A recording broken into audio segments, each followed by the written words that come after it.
Hello പ്രിയപ്പെട്ടവരെ, ബ്രസീലിൻ്റെ ദേശീയ football team ഇനി യൂറോപ്പിലെ ഒരു സൂപ്പർ കോച്ചിൻ്റെ കൈകളിൽ. അതെ, റിയൽ മാഡ്രിഡിൻ്റെ കോച്ചായിരുന്ന കാർലോ ആൻസലോട്ടി ബ്രസീലിൻ്റെ കോച്ചിംഗ് കുപ്പായത്തിലേക്ക് എത്തുന്നുവെന്ന് റിപ്പോർട്ടുകൾ.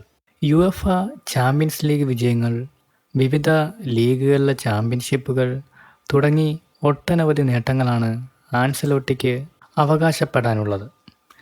മെയ് 26-ന് റിയൽ മാഡ്രിഡിൻ്റെ അവസാന ലാലിഗ മത്സരത്തിന് ശേഷം ആൻസലോട്ടി ബ്രസീലിലെത്തുമെന്നും റിപ്പോർട്ടുകൾ സൂചിപ്പിക്കുന്നു.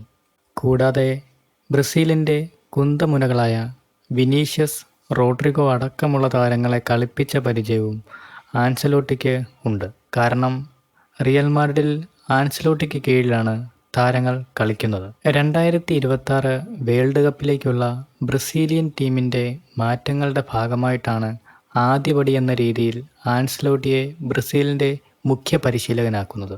ഇതിനെക്കുറിച്ചുള്ള നിങ്ങളുടെ അഭിപ്രായങ്ങൾ ഉറപ്പായും കമൻസായി രേഖപ്പെടുത്തുക.